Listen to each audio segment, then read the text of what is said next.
Tad vēlreiz labdien visiem klātesošajiem. Paldies, ka atradāt laiku šodien atnākt. Šis seminārs būs un tiek arī ierakstīts, brīdinu, bet no otras puses, vismaz tie, kuri šodien netika, tiem tad būs iespēja arī noskatīties šo ierakstu. Šodien seminārs ir par atbildīgu pētniecību un inovāciju un biofotoētikas un iekļaušanas vadlīnijām. Un šis seminārs ir veltīts jautājumam par atbildīgu pētniecību un inovāciju un biofotoētikas un iekļaušanas vadlīnijām, kā arī nosaukums vēsta. Un šodien tās tēmas, ko mēs aplūkosim, ir biofotoētikas un iekļaušanas vadlīnijas, atbildīgas pētniecības un inovācijas ietvers, mākslīgā intelekta ētika pētniecībā un inovācijās un iekļaušana pētniecībā un inovācijās. Un pirmās divas tēmas noklāšu es, Uldis Vēgners. Es esmu Biofoto 6. darba pakas ētika un iekļaušana vadītājs. Par mākslīgo intelektu ar jums parunās Laura Bitiniece, kas ir 6. darba pakas eksperte pētniecības ētikā.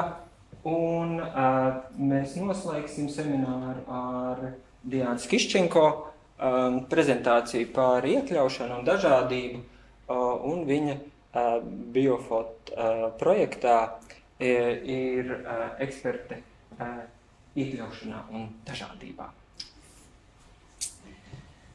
Tā, sākam tad ar biofotoētikas un iekļaušanas vadlīnijām. Tātad, es nezinu, cik daudz no klātesošajiem ir pamanījuši, ka tādas vispār ir.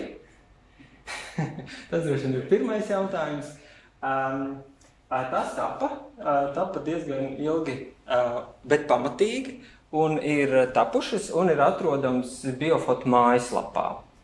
Tad, ja jūs gribat, jūs varat iet mājaslapā un nedaudz parakņājoties viņas atrast, bet tādas mums ir.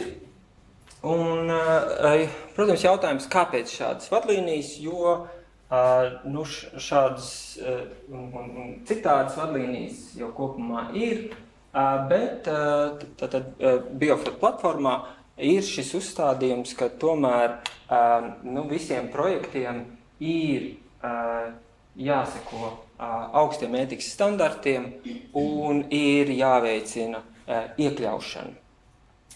Un atbildot uz jautājumu, kāpēc vispār, tad šeit ir jāatcerās, ka tehnoloģijām un inovācijām ir liela ietekme uz sabiedrību un ikdienas dzīvi. Mēs paskatāmies apkārt un mēs redzam, vai ne? Mēs nemaz nespējam iedomāties savu dzīvi bez tehnoloģijām. Protams, ka parādās jaunas tehnoloģijas, mēs viņas pamanām, un mēs kaut kā mēģinām veidot attiecības ar viņām, bet ļoti daudzas no tehnoloģijām, kurām mēs dzīvojam, tas ir kā ūdens zivī, vai ne? Mēs nemaz nejūtam, ka tādas ir. Bet tas nenozīmē, ka tām nav ietekme uz sabiedrību un ikdienas dzīvi. Un ja mēs runājam par jaunajām tehnoloģijām un inovatīviem produktiem, tad te mēs redzam, ka tās iespējas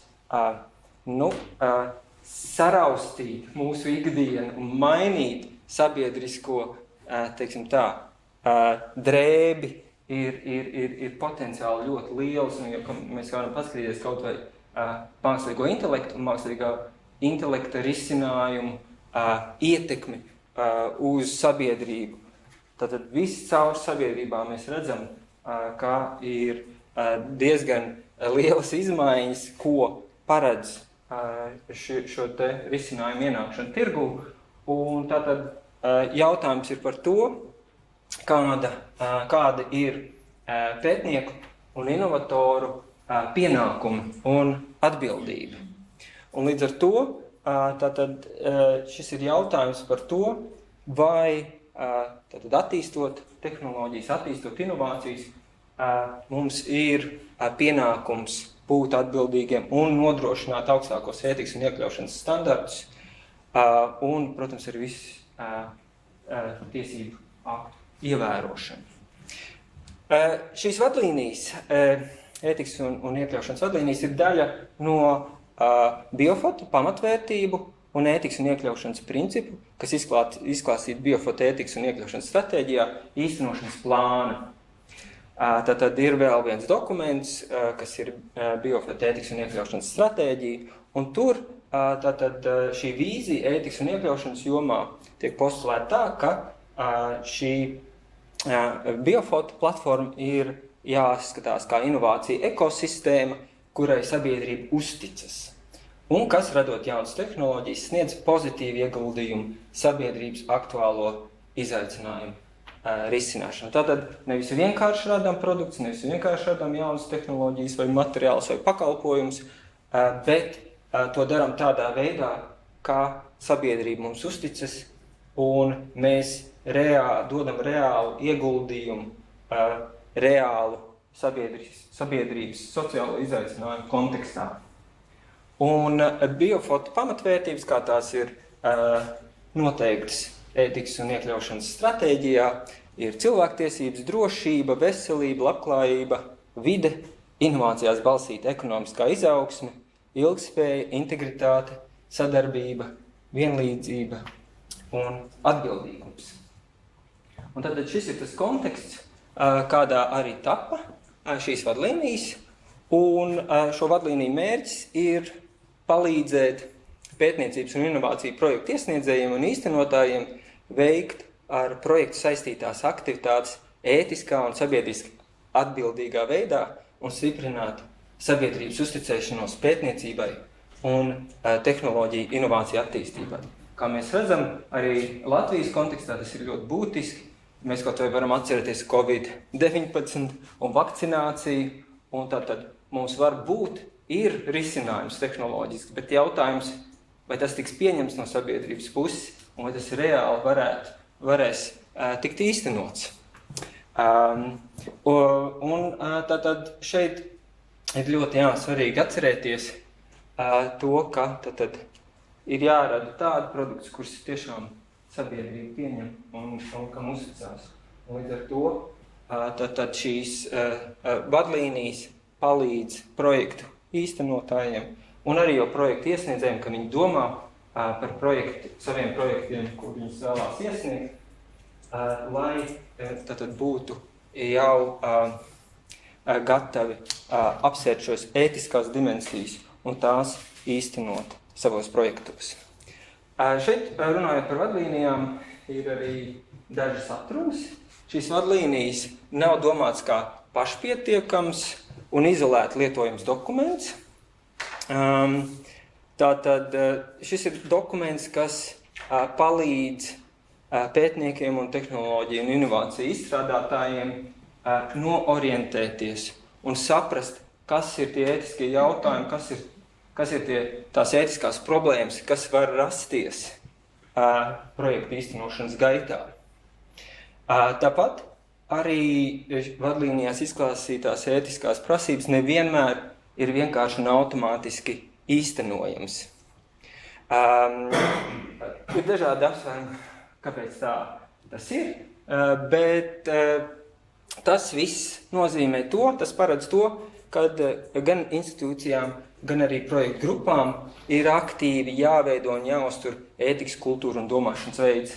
Tātad mums nepietiek, ka mums ir dokuments, mēs viņu paņemam,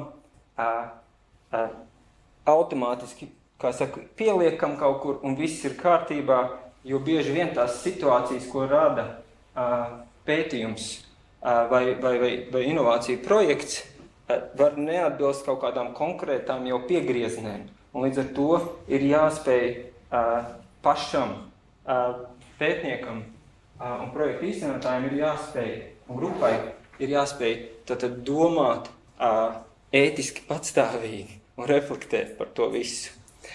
Protams, ka sarežģītu ētisku jautājumu gadījumā, vai ja liekas, ka nav nekāda ētiska gadījuma, tad tas arī ir jābūt ļoti uzmanīgiem. Noteikti vajadzētu konsultēties ar piemēram, institūcijas, pētījuma ētikas komiteju, datu kuratoriem, datu aizsardzības speciālistiem vai ārējiem ekspertiem. Un, protams, Tādēļ esam arī mēs. Tātad Biofot ir vesela darba paka, kas ir veltīta ētikai un iekļaušanai. Droši rakstiet mums, jautājiet, un tad jau mēs tālāk skatīsimies, kā mēs to visu risinam, bet noteikti atbildes saņemsiet. Un tad pēdējā atruna ir, ka šīs atlīnijas ir dzīves dokuments. Tad tas nav kaut kas pabeigts, jo attīstās zinātne, attīstās tehnoloģijas, jauni veidi, kā piemēram nodarīt kādam kaitējumu. Līdz ar to šeit ir ļoti svarīgi saprast, ka šis nav tātad viss akmenī cirsts, kā turpmāk varētu būt izmaiņas. Un kā mēs, nezinu, vai jūs esat pamanījuši, bet tagad ir pieņemts jaunais biobanku likums, kas nozīmē, ka drīz šīs vadlīnijas jau tiks atkal pārskatītas. Veicot atbilstošās izmaiņas saskaņā ar izmaiņām normatīvajos aktos. Un līdz ar to tas arī viena lieta, kas ir jāņem vērā. Ētiskas vadlīnijas ir par ētiskajiem riskiem. Šīs vadlīnijas ir nozīmīgas tajā gadījumā, kad projekta īstenotāji mēģina identificēt un risināt ētiskus riskus. Un ētiskie riski saistībā ar pētniecību un inovāciju projektu īstenošanu parasti rodas, ja ir paredzēta cilvēku iesaiste, ja ir paredzēta cilvēku bioloģiskā materiāla vai personas datu izmantošana, arī dzīvnieku iesaiste. Tāpat, ja ir iesaistītas zināšanas, metodas, materiāls vai programmatūras, kas var radīt kaitējumu videi, pētnieciskai komandai, pētījumu dalībniekiem, lietotājiem vai sabiedrībai kopumā. Un šeit mēs varam runāt par divējāda lietojuma, zināšanām, metodēm, materiāliem, tehnoloģijām un tā tālāk, un par ļaunprātīgas izmantošanas risku.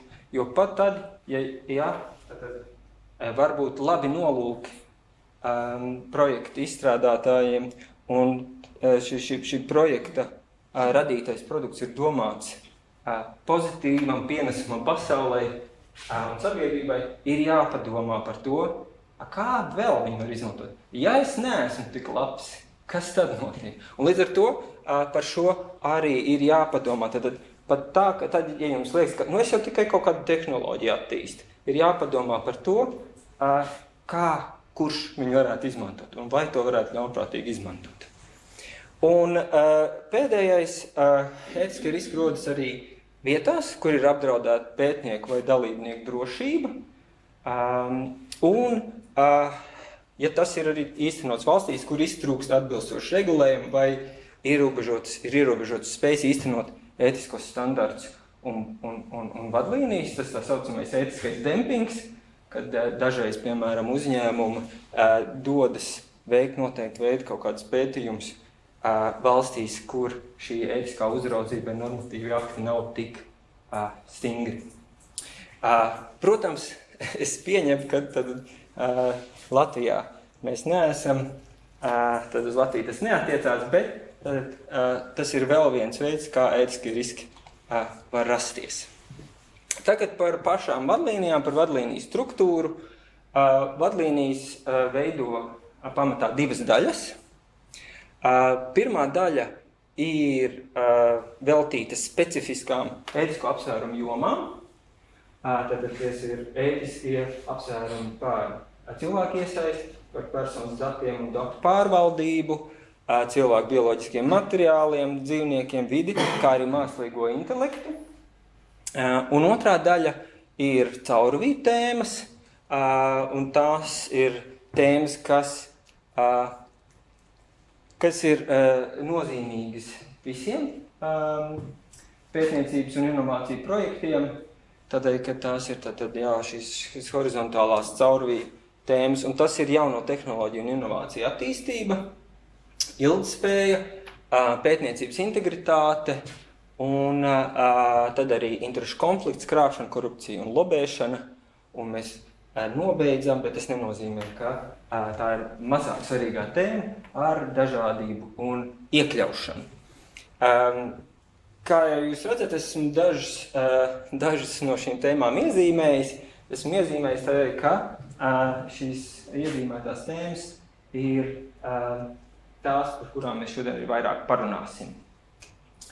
Un tātad, tas, ko es gribēju teikt, jā, vienmēr sakot, šīs tēmas arī bija tās, kuras, par kurām ir bijusi interese.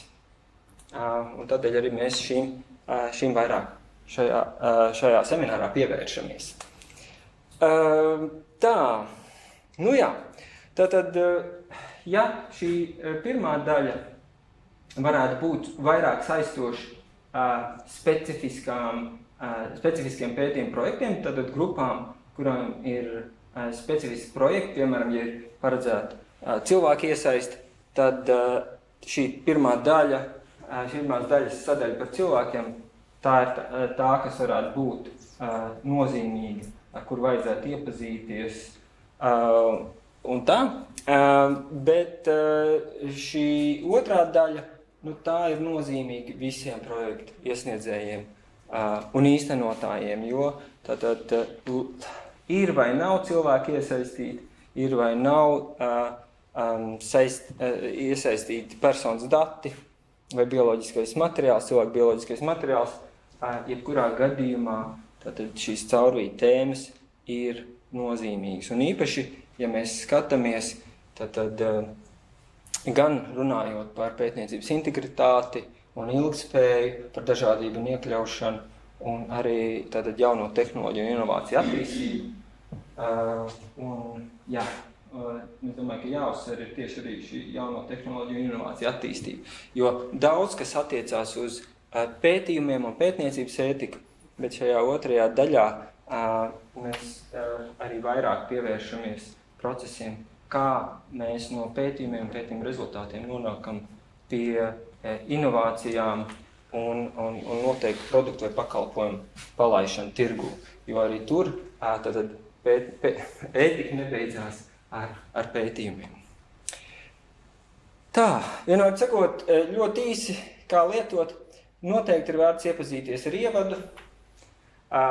To darētu izdarīt visiem. Tad iepazīties ar to sadaļu vai sadaļām, kas attiecas uz pētniecības un inovāciju projektu īstenošanu. Piemēram, ja ir paredzēts iesaistīt cilvēkus vai bioloģisko materiālu, tad attiecīgi izlasīt tās sadaļas, kas par to runā. Un tad noteikti, kā es minēju, iziet cauri otrai daļai visām tām sadaļām, kas skar šos caurvīju jautājumus, kas ir tad nozīmīgi visos projektos.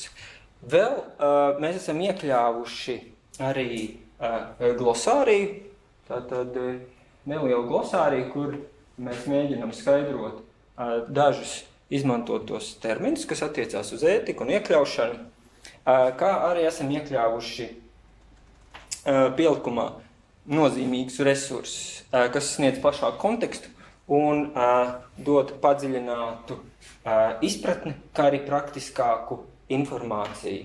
Jo vadlīnijas nav domāts, lai pateiktu tad ļoti precīzi, ko X gadījumā darīt. Ļoti specifiski, bet dod tādas norādes par darbības virzienu.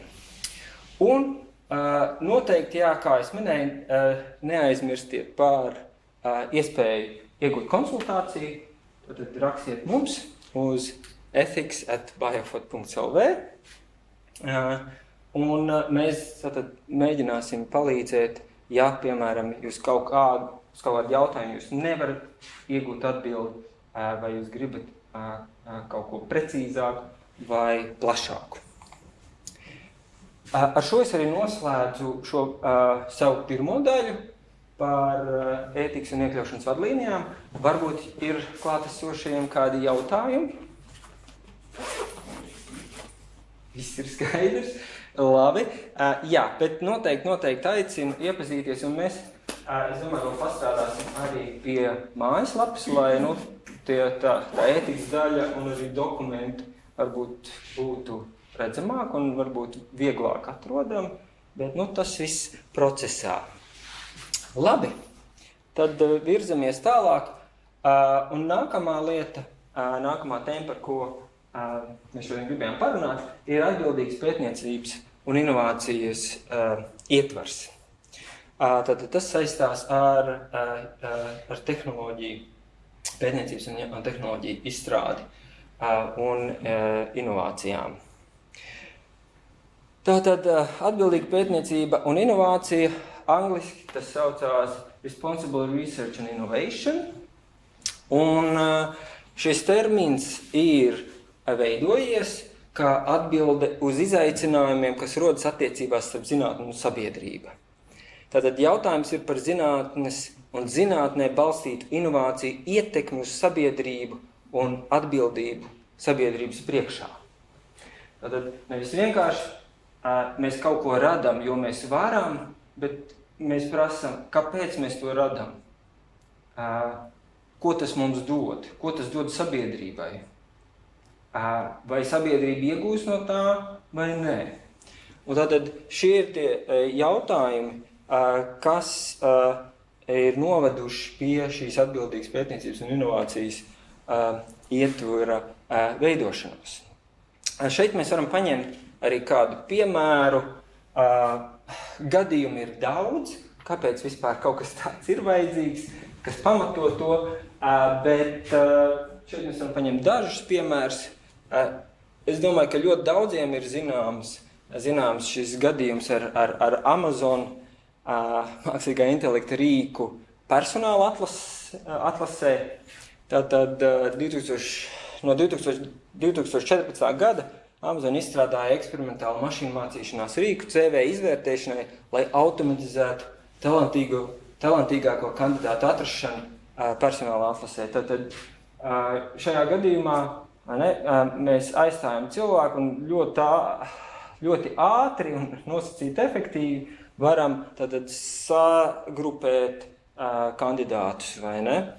Un tad mums tikai atliek varbūt tālāk atsaukt uz interviju un tad saprast, kurš ir labākais. Bet diezgan ātri tika konstatēts, ka šīs rīks deva priekšroku vīriešu dzimumu kandidātiem atlases procesā. Un zemāk novērtēja tos CV, kur parādījās vārdi sieviešu. Un, protams, mēs domājam, ka mēs visi redzam, kur ir problēma, ne? Rīks ļoti labi, tad aiztaupa ļoti daudz resursus, spēja saranžēt CV un tā tālāk, bet izrādās, ka šeit noteikti parādās savu veidu diskriminācijas prakses, kas ir, kā saka, iemiesotas šajā te rīkā. Un problēma palielam bija tāda, ka dati, ar kuriem tika apmācīts šis rīks, bija no iepriekšējiem 10 gadiem iesniegtie CV, un tur lielākā daļa bija vīrieši, kas arī atspoguļoja šo vīriešu dominanci nozarē, un līdz ar to arī ņemot vērā šos datus, šis rīks tika apmācīts arī dot priekšroku vīriešiem. Pēc mēģinājumiem uzlabot šo rīku, lai to padarītu neitrālāku attiecībā pret šo dzimti, Amazon nolēma tomēr to darbu grupu izformēt. Un tad mēs šeit redzam, kā tad risinājums var būt, bet mums ir jāpadomā arī par to veidu, kādā mēs viņu īstenojam un vai mēs varam tikt vaļā no noteiktām diskriminējošām praksēm. Noteikti nē, vai ne? Tad mums ir jābūt ļoti uzmanīgiem saistībā ar datiem, kurus mēs izmantojam, lai apmācītu, piemēram, šādus rīkus. Vēl viens piemērs ne par diskrimināciju, bet cits, kas arī liecina to, kāpēc mums vajag domāt par šo te atbildīgu pētniecību un inovācijām, ir mēs varam paņemt Otsuka un Proteus digitālās medicīnas sistēmas piemēru. Otsuka Pharmaceutical kopā ar Proteus Digital Health, tātad divas kompānijas izstrādāja digitālo medicīnas sistēmu, kur sauc Abilify My Sight, kas ir zāļu ierīces kombinācija. Mēs varam saukt arī par gudrajām tabletēm. Un tad tās ir norījamas aripiprazola tabletes, kas ir domātas šizofrēnijas, bipolāro traucējumu un smagas depresijas arī ārstēšanai. Un šīs tabletes tiek norītas kopā ar sensoru. Tad maziņš sensoriņš, kas ir šajā tabletē, un cilvēks norīja, un viņš norīs ne tikai tableti, bet arī šo sensoru.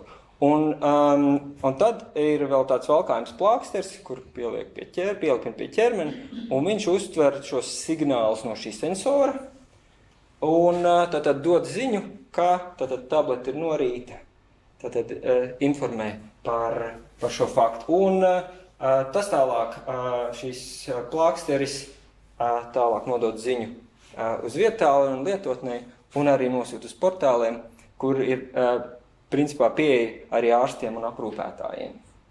Un tā doma ir tāda, ka šī sistēma fiksē zāļu lietošanas faktu ar mērķi veicināt terapijas režīmu ievērošanu. Jo tā ir tiesa, ka tā ir liela problēma, ka šo terapijas režīmu ļoti daudz cilvēku neievēro. Un tādēļ šī ārstniecība bieži nav efektīva un ir tātad jādomā, kā mēs to risinām, un šis ir tāds tehnoloģisks risinājums, kā mēs to varam it kā risināt. Tad, ne? Ārsts zina, cik jūs esat tabletes norījis, vai ne? Un tā. Un šī ir arī pirmā digitālās medicīnas sistēma, ko ir apstiprinājusi Amerikas pārtikas un zāļu administrācija 2017. gadā. Tā ir pirmā, tātad kaut kā nozīmē tāds vēsturisks, bet produkts nonāca tirgū, nekļuva par plaši izmantot risinājumu, un vēlāk tātad Proteus Digital Health pat bankrotēja, nespējot piesaistīt papildus finansējumu šim projektam. Un tātad šī farmaceitiskā kompānija Otsuka iegādājās visas tos Proteus tehnoloģiskos aktīvus, intelektuālo īpašumu, aprīkojumu un tā tālāk. Bet kāpēc teiksim tā, piedzīvoja šis projekts neveiksmi? Šeit tātad ir jautājums par to, ko un kā saistībā ar reālo sabiedrības pielietojumu. Pirmkārt, dārgas izmaksas. Tātad šīs zāles salīdzinoši ļoti dārgas. Un, piemēram, ja mēs skatāmies arī demogrāfiju, tad cilvēki, kur slimo ar šīm noteiktām saslimšanām, tad ļoti daudzos gadījumos šie cilvēki nav ar augstiem ienākumiem. Un tad jautājums ir, labi, mums ir šāds risinājums, bet kurš tad viņus lietos? Kurš varēs atļauties viņus lietot? Tāpat arī, protams, bažas par privātumu no pacienta puses. Tātad, kad dati kaut kur nokļūst, jautājums, kādi vēl dati varbūt kaut kur nokļūst. Turklāt viņi nokļūst privātas kompānijas rokās.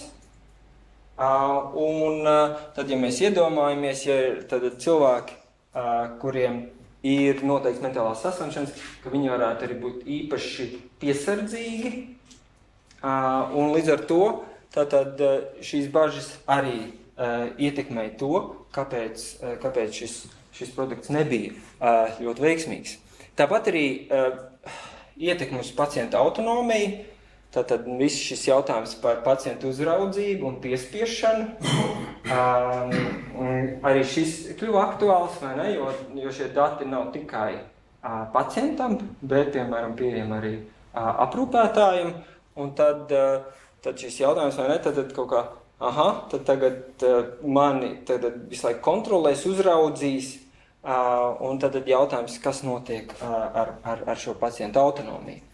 Tāpat arī bažas par iespējamām sistēmas kļūmēm, piemēram, ja tomēr nereģistrējās kaut kas, un pacients nevar atcerēties, vai viņš ir iedzērs tās zāles vai ne, un viņš tikai dzer, piemēram, un arī bažas par šo, visu šo te dažādo apsvērumu kombināciju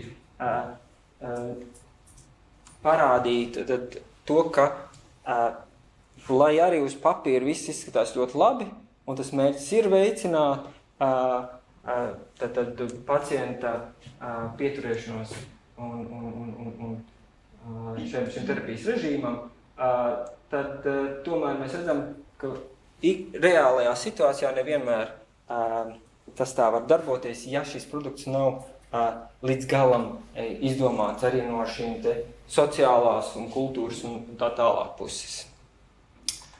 Tā, ja mēs runājam par šo, kas šeit parādās, tad šie nav vienīgie gadījumi. Tāpat arī grib norādīt, ka šis piemērs par šīm gudrajām tabletēm un šīm digitālajām medicīnas sistēmām ir ļoti daudz citas kompānijas, kuras strādā. Nav tā, ka pats koncepts ir obligāti slikts vai nolemts neveiksmē, bet vienkārši šis bija viens no tiem gadījumiem. Bet tas, ko šie piemēri un arī citi gadījumi rāda, ka projekta īstenotājiem mums ir jāuzdod noteikti būtiski jautājumi. Pirmkārt, vai un kāpēc šī inovācija ir vajadzīga, vai tiešām viņa noderēs, vai viņa tiešām ir nepieciešama. Otrkārt, kam tā kalpo, tad ko mēs īsti gribam sasniegt ar šo inovāciju, vai tā tiešām būs noderīga sabiedrībai un vai sabiedrība to reāli vēlas. Kādi riski ir paredzami, kas tiek iesaistīts inovācijas radīšanā.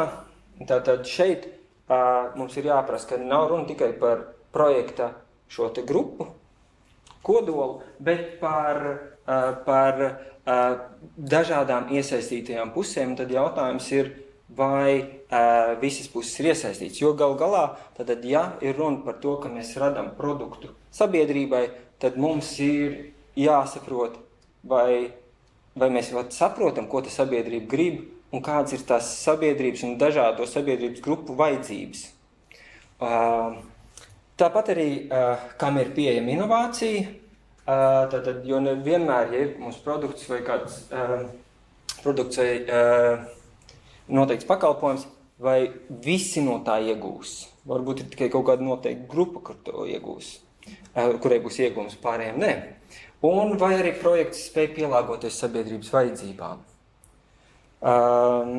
Tātad jautājums par to, kā izvairīties no situācijām, kur kāda tehnoloģija tiek virzīta uz tirgu, pirms ir skaidri izvērtēta tās ētiskie, sociālie, veselības, vidas, datu pieejamas un uzticēšanās riski. Un šī atbildīgas pētniecības un inovācijas pieeja apvieno zinātnisko izcilību ar sabiedrisko vērtību, drošību, ilgspēju un atbildīgu komercializāciju. Tā, šo slaidu es izlaidīšu. Tātad beidzot mēs varam nonākt pie definīcijas. Vispār nav vienas vienotas definīcijas. Tas ir diezgan komplicēts, sarežģīts nojēgums, bet saskaņā ar vienu no šīm definīcijām atbildīga pētniecība un inovācija ir domāšanas un darbības veids, kas vada pētniecības un attīstības procesu ētiski atbilstošos veidos. Tas nodrošina, ka tiek iegūti gan sociālie, tā arī komerciālie labumi, un ka jebkāds kaitējums sociālajai vai fiziskajai videi ir novērsts vai minimizēts. Un šī definīcija paredz to, ka tehnoloģiskie un komerciālie mērķi tiek sabalansēti ar mērķiem, kas skar labklājību plašā nozīmē, ka šīs inovācijas sniedz atbildes un risinājums sabiedrības vajadzībām un izaicinājumiem un ir saskaņā ar sabiedrības, šajā gadījumā, piemēram, mēs varam runāt par Eiropas Savienības vērtībām. Tāpat ir jāuzsver, ka atbildīgas pētniecības un inovācijas ietvers paredz kopradīšanu, proti tas, ka produktu rada nevis vienkārši kāda viena noslēgta grupa, kur nekonsultējas ne ar ko citu, kā tikai savā starpā, un tad viņi izdomā, kas sabiedrībai vajadzīgs, visu saprot paši, un tad piedāvā gatavu produktu. Nē, saskaņā ar šo ietveru vislabākie šie produkti būs tad, ja tiks iesaistīt maksimāli visas puses, uz kur šis produkts attiecās, lai tas produkts tiešām būtu labs un lietojams. Tāpat, kā es minēju, ir svarīgi, ka ir šī atbilstība sabiedrības vērtībām, vajadzībām un gaidām, un tas veicina arī uzticību zinātnē un inovācijai, un arī to pieņemšanu sabiedrībā. Tātad, ja mēs laicīgi iesaistam sabiedrību šajā tapšanā, tad tā sabiedrība saprot, no kurienes, kāpēc, kāda ir mūsu mērķi, nolūki, kā mēs to gribam risināt, vai tas ir droši vai nav, un tad daudz atbildes ir jau iegūtas, pirms pat produkts varbūt nonāk tirgū. Tātad, kas ir svarīgi, ka API, šis atbildīgs pētniecības un inovācijas ietvers ir prakse, tad, kā jau definīcijā tur teikts, tas ir domāšanas un darbības veids. Tad tā nav kaut kāda birka, kaut kāda dekorācija, ko mēs pieliekam pēc tam, ka mums ir produkts klāt, produkts palaists tirgū. Tad tas paredz no projekta īstenotājiem, no pētniekiem un inovatoriem jau mainīt savu domāšanas un rīcības veidu, sākot jau no pētījuma plānošanas un beidzot ar rezultātu publiskošanu un produktu ieviešanu tirgū. Arī pēc tam, ka produkts jau ir ieviests tirgū. Šis ietvers ir nozīmīgs visiem, kuri īsteno pētījumus un inovāciju izstrādi, tai skaitā pētniekiem un pētniecības institūcijām. Parasti tiek izšķirtas 4, citreiz vairāk mazliet, bet šeit runāšu par 4 ieviešanas dimensijām, tātad kā mēs šo API ieviešam praksē, un šīs dimensijas ir tātad prognozēšana, iekļaušana, refleksivitāte un pielāgošanās. Varbūt nedaudz par katru, tātad prognozēšana attiecībā uz to ir šādi jautājumi, kāda varētu būt jūsu darba vēlamā un nevēlamā ietekme nākotnē, kas no jūsu darba gūs labumu, un kuras personas vai grupas varētu negūt labumu, vai pat tikt nelabvēlīgi ietekmētas, vai jau šobrīd ir iespējams pieņemt lēmumus, kas veicinātu pozitīvo ietekmi un vienlaikus mazinātu iespējamo negatīvo ietekmi. Tātad šis ir par sagatavošanos jūsu darba radītajām nākotnes sekām. Tātad prognozēšana. Otrais iekļaušana. Šis ir jautājums par to, kuru balsis, zināšanas un pieredze un vērtības veido un nosaka jūsu projektu. Jo mums liekas, tehnoloģija, tas ir neitrāls, bet nē, tehnoloģija obligāti nenozīmē, ka tas ir labs vai slikts, bet tehnoloģija nekad nav arī neitrāla. Ir noteiktas vērtības, noteiktas pieredzes, kas nosaka, kāpēc mēs kaut kādas tehnoloģijas radam. Un līdz ar to tad ir jautājums, tad, kad mēs radam šīs tehnoloģijas, kas stāv apakšā, kas motivē to. Un tad mēs, ko mēs uzklausam, no kurienes mēs iegūstam noteikti veidu zināšanas vai šo pieredzi, ir ļoti svarīgi. Un, piemēram, veselības pētniecībā pētījumi liecina, ka dažādu iesaistīto pušu līdzdalību var uzlabot inovāciju kvalitāti. Tātad svarīgi ir šī divvirziena informācijas apmaiņa un kopīgi risinājumi. Tālāk refleksija, trešā dimensija. Tur ir tādi jautājumi, kā vai jums un jūsu komandai ir iespējas paņemt pauzīti un kritiski izvērtēt savu darbu. Un jūs varat uzdot arī jautājumu, vai visi piekrist jūsu mērķiem par līdz šim pieņemtajiem lēmumiem. Tātad šis ir par to, ka mēs mazliet apstājamies un padomājam, vai ir viss kā nākas, un vai virzīties tajā virzienā, kādā mēs esam pagaidām, kādā mēs virzamies. Un tātad šī refleksija paredz projekta ietvaros, piemēram, atrast laiku, vietu, lai kopīgi uzdotu būtisks un sarežģīts jautājumus par projektu pamatu pieņēmumiem, mērķiem un virzību. Ko tad mēs īsti darām un kāpēc? Un ceturtais ir pielāgošanās. Tas ir jautājums par to, kādi ir galvenie lēmumu pieņemšanas punkti jūsu projektā.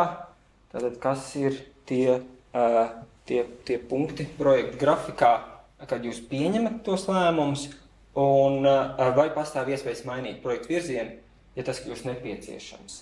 Tātad šī pielāgošanās ir par to, ka pastāv šī iespēja saprotot, piemēram, iegūstot jaunu informāciju vai kaut ko saprotot, piemēram, sarunās, diskusijās ar iesaistītajām pusēm, ka nē, šitā nevar, ir kaut kas jāmaina.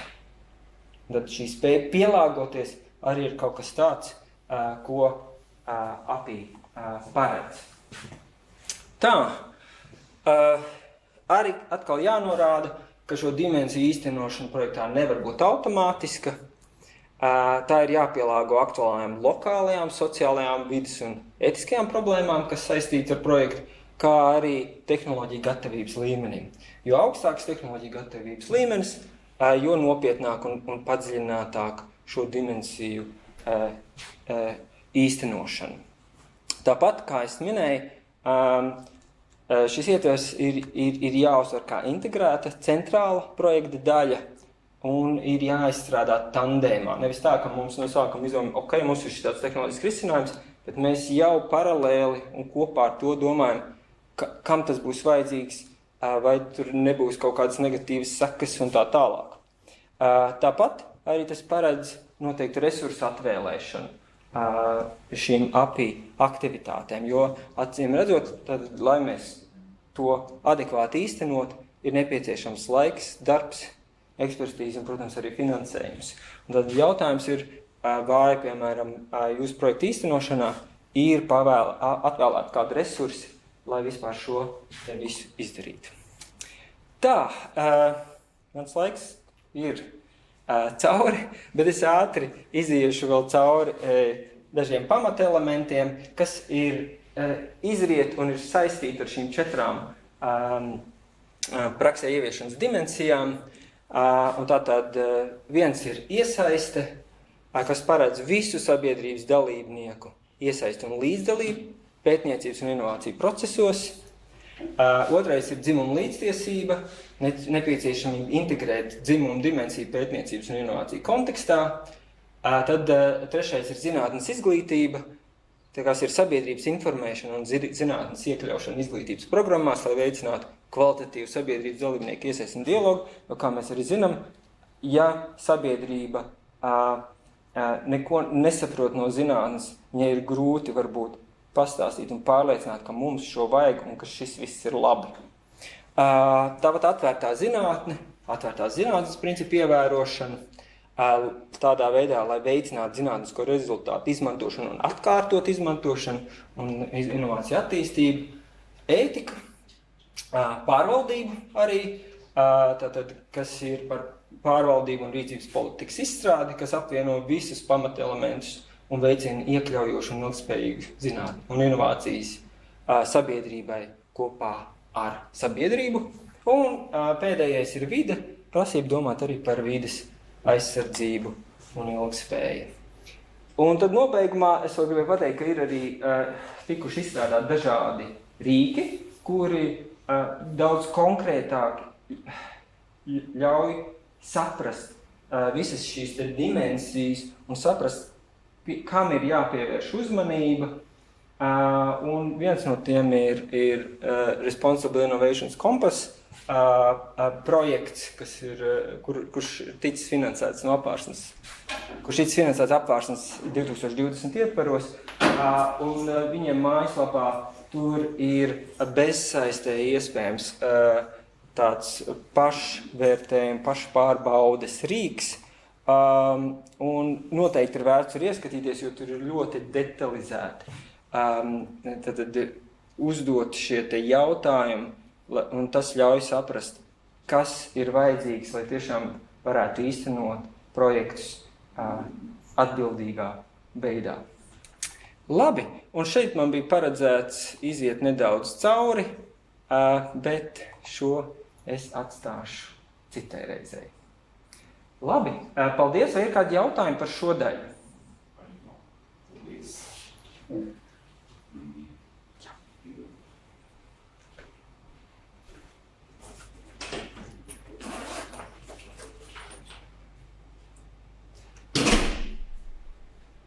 Labi, domāju, ka jautājumu nav, tad varētu nodot stafeti kolēģei Laurai. Jā. Jā, te arī noderīgi resursi, un, protams, paldies par uzmanību.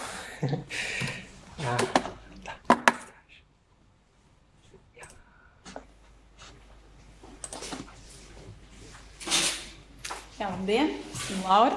Tad par mākslīgā intelekta ētiku, ja par ētisku un sociāli atbildīgu mākslīgo intelektu pētniecībā un inovācijās mazliet vēlos pastāstīt. Pavisam īsi par galvenajiem mākslīgā intelekta regulējumiem, kas šobrīd ir Eiropā un Latvijā. Tas ir svarīgi, tāpēc, ka tas nav visaptvaroši, nav pietiekams šobrīd, un aktīvi notiek izstrāde dažādu līmeņu regulējumiem. Tātad mums ir mākslīgā intelekta akts Eiropas Savienībā, mums ir ētiskās vadlīnijas uzticamam mākslīgā intelektam, tātad Eiropas komisijas augsta līmeņa ekspertu grupu, ko izstrādāja. Tad ir varbūt dzirdēts jau Altai pašizvērtējums, un runājot par Latviju, tātad ir Latvijas mākslīgā intelekta centra likums, nav mākslīgā intelekta likums vai kaut kas tāds, bet mākslīgā intelekta centra likums, kā arī kārtība, tātad ir MK noteikumi, Ministrs noteikumi kārtība, kādā mākslīgā intelekta centrs organizē speciālo regulatīvo vidi, šīs regulatīvās šīs smilškastes un datu apstrādi. Un tad pieminēja arī biofotētikas un iekļaušanas vadlīnijas, kur ir atsevišķi sadaļa par mākslīgo intelektu, bet tad es viņu, tā ir pieejama, kā jau Lūdzu norādīja mājaslapā, un tad mans mērķis nav tagad tā kā pārstāstīt. Tas, kas ir svarīgi, ka regulējums īstenībā izpauž pārvaldību kā tādu dažādos līmeņos. Viens ir šis stingrākais līmenis, kas ir likumdošana, bet tad pēc tam ir tas, ko mēs darām individuāli savā darbā, pētniecībā, ko dara katrs pētnieks, kā viņš regulē savu darbu, un kaut kāda institucionālā līmeņa regulējumi, piemēram, vai jūsu universitātē vai jūsu institūcijā ir savs mākslīgā intelekta regulējums. Un tad vēl trešais līmenis, kas arī vairs nav šis stingrais, bet ir jau tāds, kā to varētu latviski teikt, ne soft līmenis, bet tāds kā respektīvi cilvēka sociālās normas un paradumi, kā mēs pieņemam, kas ir mākslīgais intelekts un kā mēs to gribam lietot, kādus riskus mēs saskatām tā lietošanā. Un vispār mākslīgā intelekta lomas tāda apzināšanās sabiedrībā arī jau gandrīz jau kaut ko dod arī tam, ko varētu saukt par regulējumu, to varbūt pašu to vājāko līmeni. Un kāpēc es stāstu par šiem dokumentiem un par tiem pārvaldības līmeņiem, ir tas, ka tā pašregulācija, ja tas, ko katrs cilvēks individuāli var darīt, lietojot mākslīgo intelektu vai pētnieks, iekļaujot viņu savā projektā, tad tā pašregulācija ir ļoti būtiska šobrīd īpaši, kad tas viss strauji attīstās. Tas, kas mums vadlīnijās nav īsti iekļauts, bet tas pēdējā laikā kļūst ar vien populārākas konferencēs, par to runā ar vien vairāk, ir šis nulles jautājums. Un tas ir jautājums par to, pirms mēs prasam, kuru mēs izmantosim, vai pirms mēs prasam kādu risinājumu izmantot, mēs pajautājam, pie kādiem nosacījumiem nepieciešams vispār ieviest mākslīgā intelekta risinājumus. Un šo jautājumu ir vērts uzdot, tāpēc, ka ir mākslīgā intelekta haips, jeb ažiotāža. Gandrīz vai ir kauns uzdot to jautājumu, vai mums vispār vajag mākslīgo intelektu. Tas nozīmē, ka jūs atpakaļ rāpulīgi un jūs nesaprotat, uz ko viss iet. Ja? Bet skaidrs, ka ātrums nav stratēģija. Un mums ir tajā lielajā steigā ieviest un apgūt, jāpajautā, vai tas ir konkrēti vajadzīgs. Un arī šis jautājums grib norādīt, ka tas nulles jautājums, question zero, noteikti nav pret mākslīgā intelekta izmantošanu. Tas nav kaut kādā veidā Tas ir aicinājums tā kā varbūt kritiskāk izvērtēt. Un man patīk tas salīdzinājums, ka mākslīgais intelekts nav liktenis vai laikapstākļi, kas ar mums vienkārši notiek, mēs esam bez kontrolas, mēs esam bezspēcīgi, mēs nevaram to ietekmēt, bet ka tā tomēr ir izvēle, cilvēki izstrādā mākslīgu intelektu, institūcijas viņu ievieš, lietotāji lieto, un tas katrā posmā tomēr ir cilvēku vadīts process. Jautājums, vai mēs sajūtamies kā aktīvi izvēles veicēji, un vai mēs apzināmies, ka mēs varam kaut ko ietekmēt. Un, protams, tur atkal par tiem dažādiem pārvaldības līmeņiem, bet arī tomēr tas individuālais līmenis ir svarīgs. Un noteikti svarīgs arī pētniekiem inovācijās. Kā vienu piemēru es varu minēt, Nīderlandē nodokļu muitas administrācija izmantoja algoritmu mākslīgā intelekta, lai vērtētu vecākus, kas varbūt nelietīgi izmanto ģimenes pabalstu. Un viņi tātad nepieļauj kaut kādas labojumu vai skaidrojumu iesniegšanu tai sistēmai. Un rezultātā ģimenes, kurām bija dubultās pilsonības, vai arī ģimenes ar zemākiem ienākumiem, tika nepatiesi apsūdzētas krāpniecībā. Un noslēgumā tam skandālam Nīderlandes valdības spiest atkāpties, tāpēc, ka viņi bija izmantojuši šo te algoritmu un vairākus tūkstoši ģimeni tā kā pasludinājuši, atņēmuši pabalstu un pasludinājuši par krāpnieciskām. Par to nulles jautājumu, jo Question Zero ļoti labu pašizvērtējuma dokumentu ir izstrādājusi AI Policy Lab Zviedrijā, UMEO universitātē, un pavisam īsi tad varam par to padomāt.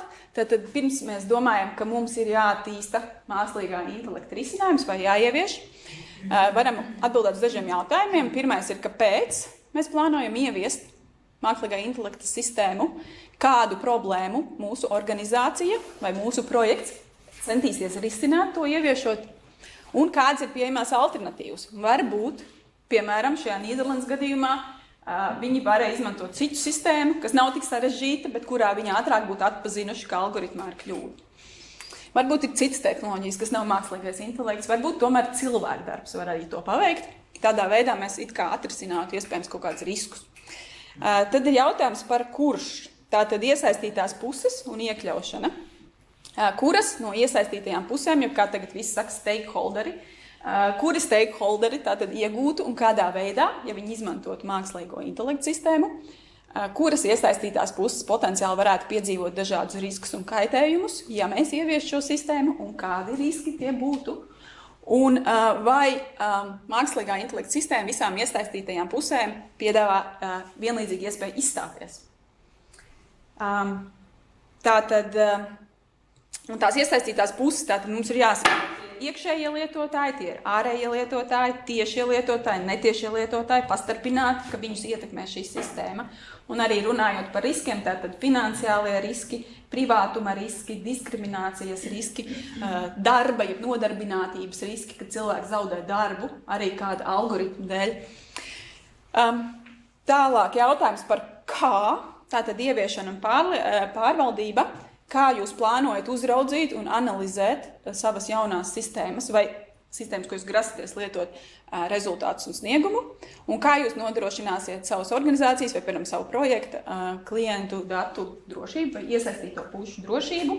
Tātad, vai jums šis mākslīgā intelekta sistēma, vai tas ir ārpakalpojums, vai jūs to izmantojat, piemēram, konsultantus, vai tas ir jūsu paši radīts mākslīgā intelekta risinājums, vai tas ir gatavs nopirkts mākslīgā intelekta risinājums. Arī dažādi tipi, tātad tas ir ģeneratīvais mākslīgais intelekts, vai ne, kas kaut ko reproducēs tekstus, audio, video, vai tas ir paredzošais mākslīgais intelekts, kurš tad balstoties lielā datu kopā izsaka paredzējumus par nākamo soli, par nākotni, jā, vai tas ir kaut kādā veidā tas, ko grupē kaut tādā kā klasificējošais mākslīgais intelekts, ka viņš tātad analizē tekstus vai attēlus balstoties uz kaut kādām schēmām vai modeļiem. Un tad, jā,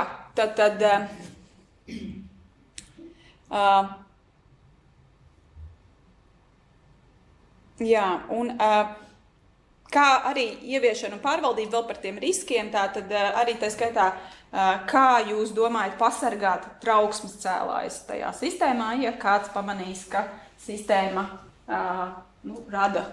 realizē šos riskus.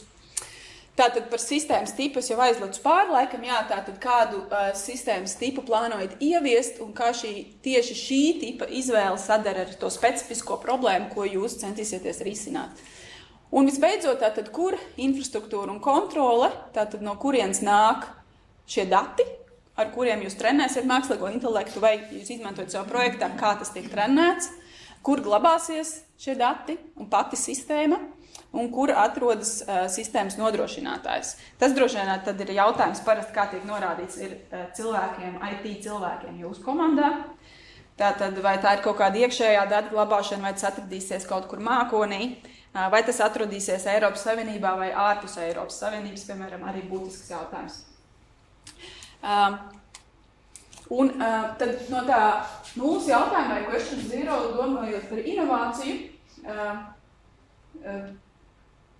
veiksmīgāk būtu šī bottom-up approach, mēģinājums tātad visu šīs iesaistītās puses, kas ir jūsu projektā, lietotāji, tiešie, netiešie lietotāji, izstrādātāji un tā tālāk, viņu vajadzību izpēte, reālu vajadzību izpēte, līdzīgi kā arī, man liekas, Uldis tikko minēja par atbildīgo pētniecības ietvaru, tātad sākt no bottom-up approach, līdzīgi arī mākslīgā intelektā, tās rekomendācijas ir saprast, kādas ir reālās vajadzības un vai jūsu projekts uz tām atbildēs, vai arī tieši veidot projektu, skatoties, kādas ir reālās vajadzības, un tad jautājums par risku pārbīdi no izstrādātāju uz lietotāju, vai tā ir neētiska vai neizbēgama, kā piemērs varētu būt kaut vai universitātes vidē, varbūt negluži par pētniecību, bet ja visa atbildība par mākslīgo intelektu augstākajā izglītībā tiek atstāta pasniedzēju pleciem, vai tas ir ētiski, un vai tas ir godīgi, vai tas vispār ir izdarāms. Vai katrs individuāls pasniedzējs bez konkrēta regulējuma var atbildēt šiem izaicinājumu riskiem, ko mākslīgais intelekts ienes augstākajā izglītībā. Un ne tikai. Tā kā to jātiecinās, domājot daudz ko.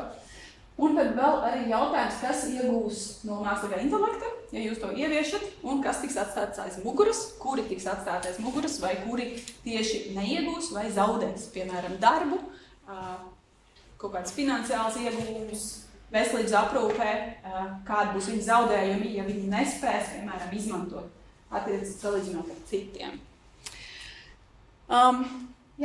Šis citāts man no šī gada grāmatas liekas ļoti būtisks.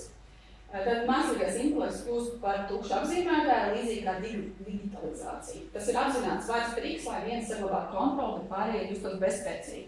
Mākslīgais intelekts ir sociotehniska sistēma, ko sākotnēji izstrādāja, lai pētītu cilvēku kognīciju, pēc tam, lai sasniegtu praktiskus mērķus, un tagad tam ir parādījušās jau sociālas implikācijas.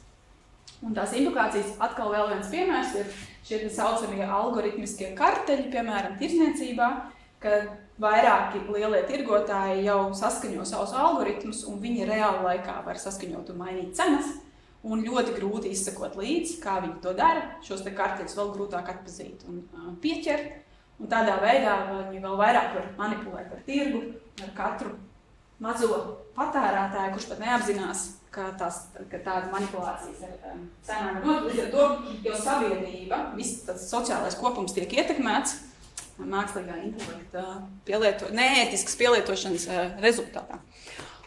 Un šie ir tie mākslīgā intelekta ētiskie principi, ko mēs esam arī norādījuši vadlīnijās.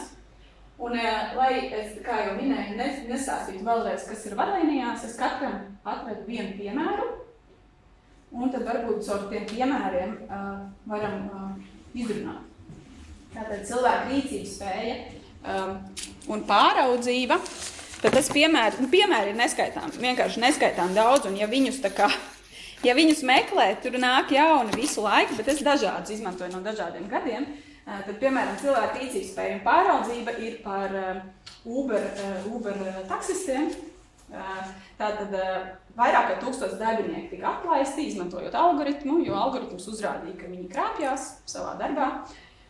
Un tas viss nonāca līdz tiesai, un Uber centās pārliecināt, ka galīgo lēmumu tomēr ir pieņēmis kāds cilvēks, bet tiesā viņi nevarēja pierādīt, ka tur tomēr bija cilvēku pāraudzība. Sanāk, ka tā kā viņiem nebija pierādīt, tas tomēr nebija ar cilvēku pāraudzību, un atlaistie darbinieki ir cietuši tātad finansiāli, arī psiholoģiski, tāpēc, ka viņu rīcības spēja tika samazināta līdz minimumam, viņi vienkārši tika izslēgti no darba, no aplikācijas, un kā pat bija norādīts, kas man likās interesants komentārs, ka viņi bija nonākuši tādā kā Kafkas situācijā, jūs zināt Kafku, tad nonākuši tādā kā situācijā, ka viņi pat nesaņēma informāciju, kas tieši viņiem tiek inkriminēts un par ko viņi vispār, pret ko viņi aizstāvās. Un tad viņi tādā paradoxālā situācijā.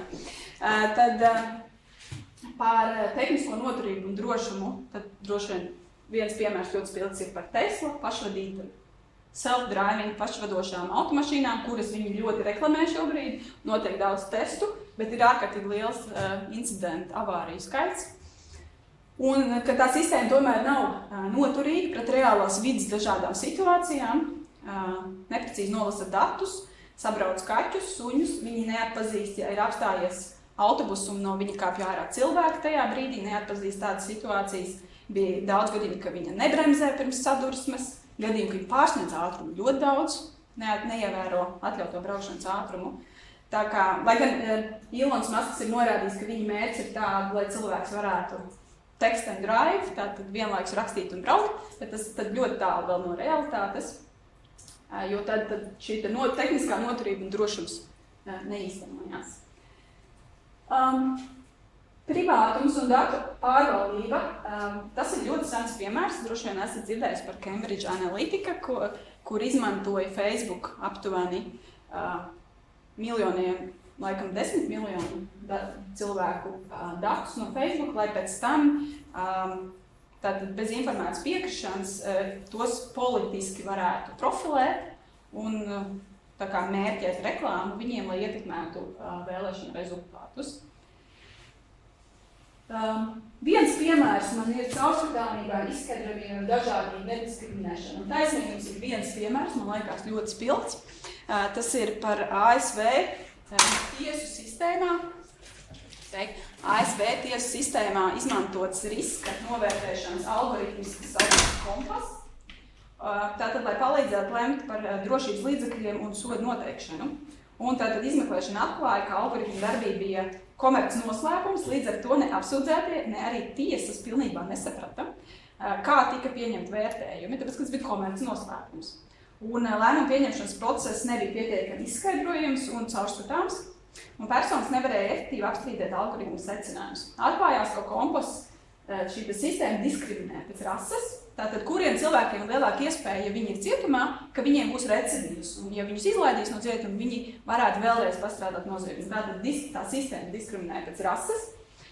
Varat iedomāties, kuru rasi droši vien diskriminē pēc vecuma, jo jaunāks ir ieslodzītais, jo viņam parādās lielāks recidīvs, ka viņš nākotnē vēlreiz izdarīs noziegumu. Kā arī atklājās, ka tā sistēma kopumā deva priekšroku tam, lai viņš paliek cietumā, nekā viņa atbrīvo. Tā kā viņa bija bias, viņai bija aizspriedumi arī šajā veidā, ka tā kā drošāk sabiedrība ir, ja cilvēks paliek cietumā. Un tad tas secinājums arī tāda, ka tur lūk caurskatāmība, izskaidrojumi, arī cilvēku rīcības spēja pāraudzīt. Ja principi ļoti daudz darbojas kopā. Sabiedrības un vidas labklājības piemērs ir par to, ko pētnieks, tomēr arī mēdījos daudz redzēts norādījuši par to, cik lielie valodu modeļi, cik ļoti viņi patēra elektroenerģiju un ūdens resursus. Un arī jautājums, kurās vietās, kad nevienlīdzīgi ir sadalīts šis te tātad nevienlīdzīgi sadalīts pa Amerikā pa štatiem vai vispār globāli, kuriem tad ir šie resursi vairāk tiek patērēti. Tas, kas tur izskanēja, ka, teiksim, jā, mākslīgā intelektā, tajos lielajos valodu moduļos viens tas prompts aptuveni patērē 40 reizes vairāk elektroenerģiju un ūdeni nekā viens Google search meklējums, vaicājums. Tātad arī. Un tad atkal, cik ētiski atbildīgi mēs promptējam un vaicājam mākslīgiem intelektam. Un visbeidzot par atbildību, tas piemērs man iekrīt prātā, jo viņš bija šo pavasaru tieši aktuāls. Mums bija kursi Cambridge universitātē, un tieši tajā brīdī bija liels skandāls Lielbritānijā, jo policijas priekšnieks bija ziņojis ministriem, ka no viņiem būtisks tās futbola spēles, un no vienas spēles veselu grupu ar šiem te faniem viņus neielaida, viņiem aizliedz ieiet, tāpēc, ka Microsoft Copilot bija atradis, ka viņi iepriekš bija kaut kādas nekārtības sacēluši, un izrādījās, ka tā bija halucinācija, un šī futbola grupa, šo fanu grupu īstenībā nebija kaitnieciski, bet viņiem neļāva iet spēlē, un tad tas bija pa visiem sociāliem tīkliem, tas bija pa mēdījiem, un beigās atbildība jāuzņemās policijas priekšniekam, tāpēc, ka viņš bija pieļāvis, ka Microsoft Copilot, viņš bija uzticējies mākslīgajam intelektam. Un tas tiešām tajā brīdī vienkārši tas bija tāds liels notikums, kas varbūt neizskanēja ārpus Lielbritānijas, bet viņiem pašiem tas ir būtisks, jo viņiem tieši bija tas, tieši saskanēja ar tiem kursiem par mākslīgā intelekta ētiku, un tad tas bija tāds uzskatāms piemērs reāla laikā, kā tas viss attīstīsies un kurš tad uzņemsies atbildību. Jā, noslēgumā pirms dodamies tālāk, par medicīnu. Es tā kā apzināti neiekļauju visus piemērus tikai par medicīnu, bet vienu es tomēr gribu pastāstīt. Ulds gan arī jau minēja piemēru par medicīnu, kas aprakstīts 25. gadā Nature Medicine žurnālā. Pētījums tātad tika konstatēts, ka veselības aprūpē izmantotie mākslīgā intelekta modelis konkrēts viens pieņēma atšķirīgus lēmumus, lai gan pacientu diagnoze bija identiska. Un izrādās, ka viņš pieņēma tos balstoties pacienta sociālo-ekonomiskajā un demogrāfiskajā profilā. Pacientiem, kas bija turīgāki, piedāvāja citu atvesaļošanās stratēģiju nekā pacientiem ar zemākiem ienākumiem, lai gan diagnoze bija identiska. Un tādā veidā arī varam redzēt, kurus principus pārkāpa. Jā, varbūt kādi jautājumi. Vai tas ir beigās, vai tagad var uzdot jautājumu. Ja gadījumā, piemēram, organizācija rīka trenēšanai vēlas izmantot zinātnieku pētījumu vai kaut ko tam līdzīgi, cik ļoti, kā tajā gadījumā ar intelektuālo īpašumu, ar datu anonimizāciju un tādām lietām, kā tas izskatās? Paši savu pētījumu? Savu iepriekšējo kaut kādu pētījumu? Tā kā institūti, jā. Tur droši vien būtu jautājums, es teiktu, ka vispirms vai tā ir iekšējā mākslīgā intelekta sistēma, vai tas kaut kur neizies ārpus, jo tā ir iekšējā un tie paši pētnieki, tad droši vien problēma gandrīz nav. Bet ja tā ir kaut kāda ārējā sistēma vai ārpakalpojums, ka tie dati principā tiek publiski tādā ziņā, ka mākslīgais intelekts varēs uz viņiem trenēties, un to varēs citi izmantot, es domāju, ka tā ir tā pētnieku individuāla atbildība pasargāt savu darbu, jo tā kā vajadzētu droši vien saprast, ka ja tas tiek ielikts lielajos modeļos, tad viņi to absorbē un izmanto tālāk savam treniņam. Un tas var, ja kurā brīdī tikt publiskots. Tā kā droši vien jautājums būtu, vai tā sistēma ir iekšēja un noslēgta. Ja viņi ir ārēji, tad tas ir risks vienkārši zaudēt jebkādas. Kā teicat, šajā gadījumā organizācijai kaut kādā veidā jāvienojas ar zinātnieku vai kā, vai tieksim, tā vēlas teikt? Jā, es domāju, ka tas institūcijā vajadzētu būt, tāpēc tas regulējums ir tik būtisks, viņiem vajadzētu saprast, vai viņi savu zinātnieku, piemēram, zinātnieks viņiem štatā, vai viņi drīkst ņemt viņu darbu. Un tas būtu tāpat kā paņemt tā pētnieka darbu un vienkārši brīvpējā ielikt kaut vai Google, bet nejautājot tam zinātniekam. Tas būtu tāpat, tas būtu, kāds ir tas droši vien tās līguma attiecības, vai viņi drīkst tā darīt. Es jau domāju, ka nedrīkst. Droši vien jāskatās tajā institūcijā. Droši vien kas par datiem? Vai tur ir, piemēram, personas dati? Vai ne? Un ja tie personas dati visticamāk, ka tur ir jābūt informētai piekrišanai iegūtai, un tad tur ir jāskatās, kādi ir nosacījumi, kā tos datus var izmantot. Vai var izmantot atkārtot, piemēram, tas ir jāatrunā informētajā piekrišanā, un tad attiecīgi varbūt var jau tieši tā, ja ir iespējams anonimizēt, tad tas ir atrunāts viss. Nu jā, bet ja tam pētniekam tas viņa pētījums satur kaut kādu inovāciju, tad tas ir vēl viens jautājums, ka tad pētnieks nevēlas publicēt. Bet neiet tur tā ļoti dziļi tajā visā to vairāk tā kā regulētie sākumā parādītie, ka tur var atrast, teiksim, atbildēt to regulāciju. Vai tam tomēr būtu jābūt tādām iekšējām organizācijas regulēšanām normām vai vienošanās? Latvijā šobrīd nav nacionāla līmeņa regulējums par mākslīgo intelektu. Viņš vienkārši nav. Un tās diskusijas, kas šobrīd notiek, ir par to, vai pietiks, ka katrai institūcijai ir savs regulējums, vai mums vajag kaut kādu nacionālu līmeņu. Citi uzskata, ka nacionāla līmeņa ir obligāti vajadzīgs, citi uzskata, ka nozarēm specifisks regulējums ir precīzāk nostrādās. Un tāpēc tagad vienkārši notiek diskusijas. Bet valsts kontrole ir veikusi pētījumu par to situāciju ar mākslīgo intelektu Latvijā, un viņa secinājums ir tāds, ka trūkst regulējums, ka cilvēkiem ir milzīgs apjukums par terminoloģiju. Ne visi vispār saprot, kas ir mākslīgais intelekts. Tā kā es runāju, ka tas ir tā kā digitalizācija. Tas tāds visaptvarošs termins, zem kura jebko var palikt apakšā. Un tad ļoti daudz problēmas. Un tad vai vispār institūcijas var izstrādāt, uz ko viņiem skatīties. Nu, viņas var skatīties uz to mākslīgā intelekta aktu, uz to altai pašizvērtējumu var ņemt vērā. Tie ir tādi un uz to uzticamu mākslīgo intelektu dokumentu Eiropas komisijas. Nu, tos viņi varētu ņemt kā tādus paraugus, kur vispār iegūt kaut kādu to ētisko rāmi un riska kaut kādu apzināšanu. Bet tāpat ir kaut kāda šāda, ka, piemēram, kā jūsu jautājums, ļoti specifiski jautājumi, tad tā institūcijai pašai ir jāizlemj, jāapraksta. Labi, es došu vārdu kolēģei.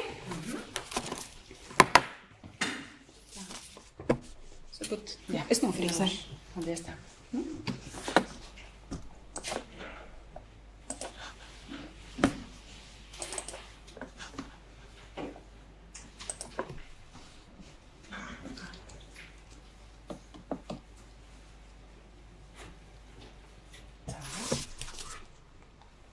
Jā, sveicināti, esmu Diana Kiščenko, un manas prezentācijas centrā būs tēma par dažādību un iekļaušanu pētniecībā un inovācijās.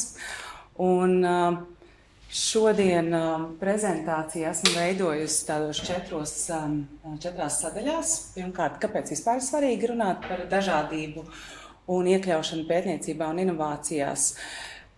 Otrajā daļā nedaudz par terminiem, jo vēl joprojām mums Latvijā dažādās jomās ir tāds diezgan liels rosols par dažādību un iekļaušanu. Trešais, kā integrēt šos aspektus pētniecībā un inovācijās. Un 2 noderīgi informācijas avoti tajā informācijas gūzmā, kas ir pieejama internetā. Es vēlētos sākt ar kādu piemēru. Kā jau šodien kolēģi, man liekas, brīnišķīgi ar daudz un dažādiem piemēriem ieskicēja to realitāti. Jūs droši vien visi ļoti labi zināt par avāriju testēšanas manekeniem. Bet vai jūs zinājāt, ka ilgstoši mašīnu drošība ir testēta uz vīriešu manekeniem? Un tas lielā mērā ir ietekmējis to, ka daudzos satiksmes negadījumos ir cietušas sievietes. Respektīvi, piemēram, 2017. gada zinātniskajā žurnālā Traffic Injury Prevention tika norādīts, ka pat tad, ja sieviete ir piesprādzējusies ar drošības jostu, risks gūt nopietnus ievainojumus frontālās sadursmes laikā ir par 73% augstāks nekā vīrietim tāda paša veida sadursmē. Un kas ir interesanti, ka tikai nesen, pirms 4 gadiem Zviedrijā, automašīnu ražotāji 2022. gadā sāka izmantot lēles, testa lēles, kas ir pielāgotas sievietes ķermeņa anatomijai. Un varētu šķist, kas tur īpašs, vai ne? Bet mēs ar mašīnām braucam jau vairāk kā 100 gadus. Un tikai tagad testēšanas lēles ir sievietes ķermeņa anatomiju atainojošas.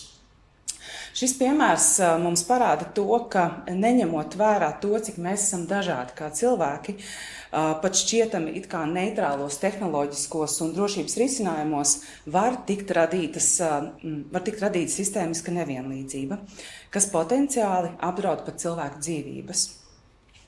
Šis piemērs mums parāda arī to, cik būtiski ir iekļaut dažādus cilvēkus, dažādu cilvēku vajadzības jau pašā dizaina un lēmumu pieņemšanas procesā, lai nodrošinātu taisnīgu un drošus risinājumus visiem. Tad kāpēc tas ir svarīgi? Daļai jau es atbildēju šo jautājumu, bet vēlētos ieskicēt to, ka tas nav tikai par zinātni, par izglītību, par inovācijām, bet tas ir par to, ko jau Uldis arī iepriekš pieminēja, un arī Laura, ka tas ir ieguvums visai sabiedrībai, ja mēs domājam par iekļaušanu un dažādību. Šeit tātad pievēršamies terminiem. Termini ir dažādi, kas cirkulē dažādās profesionālajās vidēs, un jāsaka, ka šajā prezentācijā un arī šajā Biofot platformas dokumentos mēs izmantojam Eiropas komisijas lietotos terminus, kas ir dažādība un iekļaušana, respektīvi diversity and inclusion. Tas, protams, nenozīmē, ka mēs nevaram izmantot citus terminus. Droši vien esat dzirdējuši DEI, kas ir diversity, equity and inclusion, bet šajā dokumentā, šajā projektā mēs izmantojam šo dažādību un iekļaušanu. Nu, lūk, ja mēs pievēršamies dažādībai, tad tāda gara definīcija ļoti nepieklājīga no Eiropas komisijas, bet tā lielā mērā tas ir centieni salikt visu iekšā, visas Roswell sastāvdaļas un mēģināt skaidrot dažādību kā tādu, kas raksturo cilvēku savstarpējās atšķirības, kas izpaužas plašā īpašību, izcelsmes un personisko pazīmi spektrā. Un šeit ir uzskaitītas, te ir gan dzimums, gan dzimte, gan etniskā piederība, valoda, reliģija, pārliecības, politiskie un citi uzskati, spēja un nespēja, ko mēs dažkārt apzīmējam ar vārdu invaliditāte, sociāla-ekonomiskie, geogrāfiskie aspekti, kognitīvā daudzveidība, vecums un seksuālā orientācija. Iekļaušana. Iekļaušana nozīmē to, ka cilvēku unikalitāte tiek pieņemta un novērtēta. Viņi var būt autentiski un justies piederīgi grupai. Un šeit ir svarīgi, ka organizācijas nevis mēģina mākslīgi meklēt, vai dažādas pētnieku grupas vai inovāciju grupas, mēģina meklēt to dažādību kaut kur ārpusē, bet tas skats ir jāvērš uz sevi un jāieraug, cik mēs esam dažādi jau tagad šajā konfigurācijā, kurā mēs esam satikušies. Un tas spēks slēpjas tajā, ka mēs ieraugam, cik mēs esam dažādi, ka mēs izmantojam tos dažādos skatu punktus, dažādās zināšanas, pieejas un pieredzes, lai gūtu labāko rezultātu. Taisnīgums. Taisnīgums vai vienlīdzīgas iespējas, equity, angļu valodā. Šis ir princips, kas atzīst cilvēktiesību un cieņas nodrošināšanas nozīmi gan procesos, gan rezultātos. Un tas prasa apzināties to, ka mums katram ir atšķirīgas pieejas dažādiem resursiem, gan dažādu vēsturisku, gan sistēmisku šķēršļu dēļ. Un tas mūsu mērķis būtu veicināt šo šķēršļu mazināšanu ar ļoti mērķētiem, mērķiecīgiem pasākumiem, respektīvi, lai ikvienam būtu taisnīgas iespējas piekļūt resursiem un gūt no tiem labumu. Un šeit no interneta dzīvēm viens attēls, kas lielā mērā iezīmē gan terminoloģisko tādu diskursivitāti, gan arī tās idejas, kuras tiek mēģināts iedzīvināt dzīvē. Respektīvi, ja mēs domājam par equality, par vienlīdzību, tad šeit 3 dažādi cilvēki pienāk pie stadiona, un viņi vēlas redzēt, kas notiek. Un viņiem visiem vienlīdzīgi tiek piedāvāts podests, uz kuru pakāpties. Bet šeit mēs ieraugam, ka viens cilvēks ir mazāka auguma cilvēks vai pat bērns, cits cilvēks ir ratiņkrēslā. Un šiem cilvēkiem pat, ja mēs piedāvājam vienlīdzīgu instrumentu, nav iespējams nodrošināt, ka viņi var izbaudīt un redzēt to, kas notiek stadionā.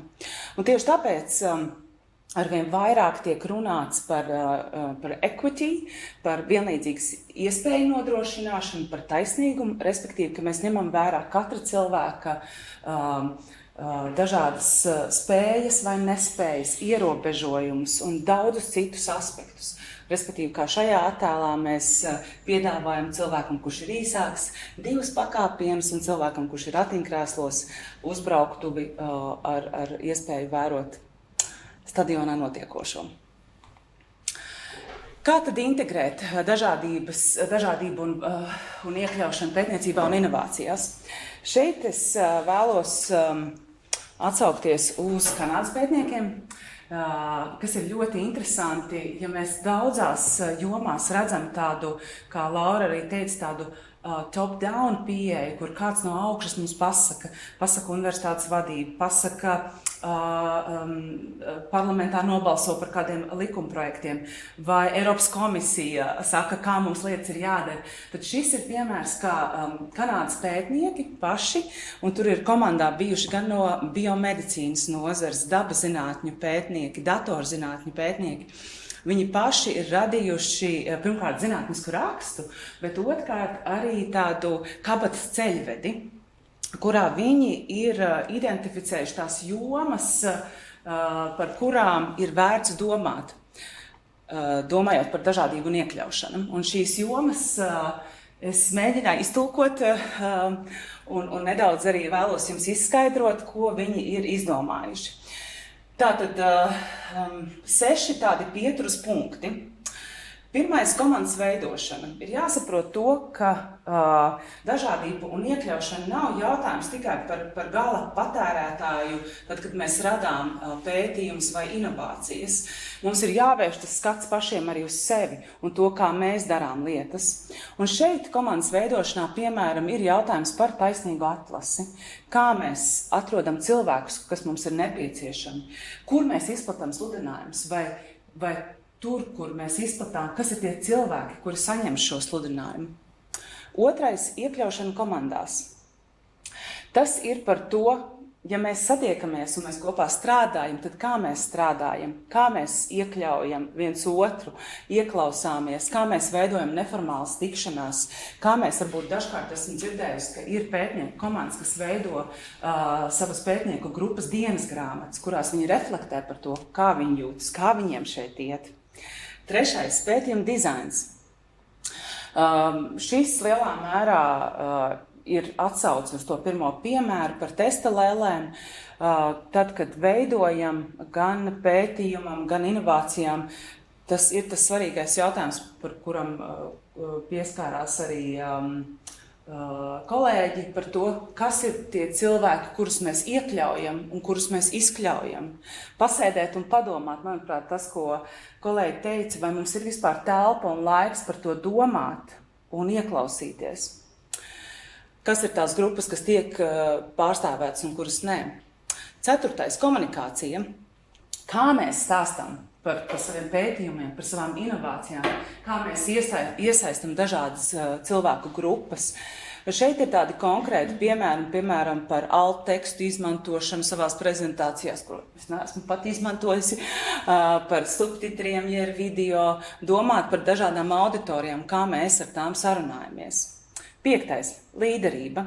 Tas ir jautājums par taisnīgu darba slodzi, par to, kā vadītāji domā par dažādu izglītojošu, saliedējošu pasākumu veidošanu.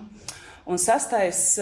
Angliski viņi bija nosaukuši par traveling, es to nosaucu par mobilitāti, ņemot vērā to, ka zinātnieki un inovatori ir mobīli, un no viņiem tiek sagaidīts, ka viņi kustēsies apkārt tuvākā un tālākā ģeogrāfiskās lokācijās, ir ļoti svarīgs jautājums par drošību, par veselību. Tas ir jautājums arī par to, ja mums projektā ir finansējums, kurš dosies uz konferenci, kurš paliks mājās. Un, jā, šis ir par to. Un tad, jā, 2 noderīgi informācijas avoti. Viens ir šis jau pieminētais Kanādas pētnieku ceļvedis. Un otra ir mājaslapa Gendered Innovation. Un šī mājaslapa dažādos laika posmos ir atbalstīta gan no Eiropas komisijas, gan no Stanfordas universitātes un satur ļoti daudz un bagātīgus datus par to, gan kādas metodas var izdomāt, gan gadījumu izpētes ir iespējams iepazīties, gan termiņu skaidrojumu, pārbaudes saraksti, jeb tie saucamie checklists, un arī politikas rekomendācijas. Nu, lūk, paldies jums par uzmanību, ļoti ātri un raiti izskrēja cauri.